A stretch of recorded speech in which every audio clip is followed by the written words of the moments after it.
Have you ever witnessed child abuse or neglect?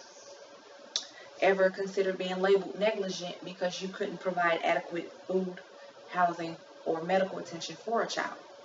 Well, that is neglect in its most popular form, according to the the state's guidelines. I'm sorry. And throughout the country, there are millions of children who are taken away from homes each year due to physical abuse as well as neglect. And in these situations, depending on the area and the resources available, the judge in these situations will appoint a CASA, court appointed special advocate. The purpose of an advocate, of a court appointed special advocate, is to speak for the children, to actually investigate and figure out what is the safest place for that child to be. Your job is to be the voice of the child and to make sure that child is put into a safer environment through your investigation, questioning, and observations, and also what the child, what's in the best interest of the child, also considering what that child wants. However, there are also the cases of foster parenting. Foster parents take in children in mass numbers each year to help the state, the city handle these child abuse accusations. I'll call them accusations because sometimes parents haven't been convicted. There's just sufficient enough evidence to remove the child of immediate danger. So in that situation with the foster parenting, there's a great need for them because there are children who are reported abused and neglected in each town, county, country, state. They don't always have emergency shelters. They don't always have boys and girls facilities, so that they do need foster parents. And also being a foster parent gives the child a sense of family structure, which is what they need to become productive adults, honestly. And majority of the children who are placed in foster care versus going to group homes end up becoming more productive and not ending up back in the judicial system as adults, to be honest.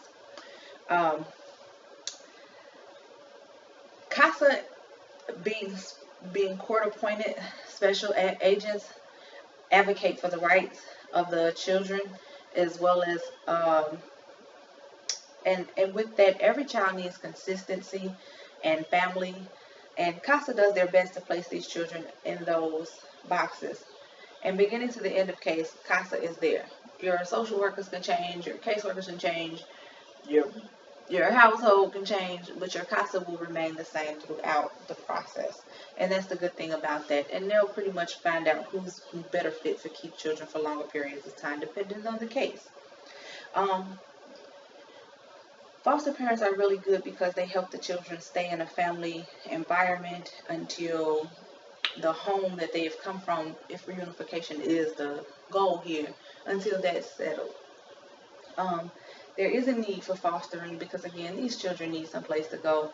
They need to have family structure, not just be bounced around from group home and shuffled through the deck and things of that nature.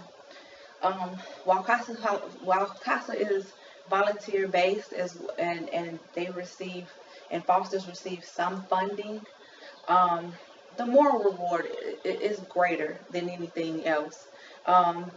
More gratifying, to know that you're helping abused and neglected children to become better and productive people in society by giving them the family backing that they need to just grow. And that's what children need, stability.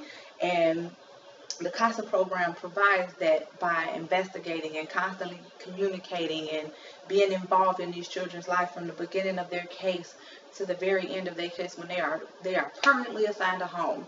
And you have that gratification of knowing that you did that as a CASA. Becoming a CASA volunteer is not that hard at all. It is 30 hours of instructional time. The classes are offered through CASA, so they teach their own classes the way they want you to go in and be non-judgmental, biased, and you're filled with a lot of information in those 30 hours.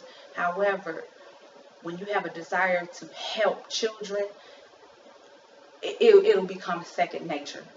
I won't lie, like it's all fun and games, but there are a lot of children who could use really good CASA, people who care about them. As far as fostering is a little bit different. There are online fostering classes. However, the ones that happen in through DHS, your Department of Human Services offices, those are more hands-on, and they kind of tell you more about what you're getting yourself into when dealing with these children. And just becoming a foster in your area is one of the ways that you can give back. And it's not all, and I know children are expensive, but they also, help out financially with these children as well as your CASA and your DHS social worker are always willing to help with things as well. Um, I just really would like my audience to consider becoming CASA volunteers or foster volunteers. Um, it is a rewarding experience. I myself have just become a CASA, and I will be sworn in this week. So I really encourage you all to consider becoming CASA volunteers. They're needed. Or if CASA is not for you, getting involved in these cases, consider being a foster parent. Thank you.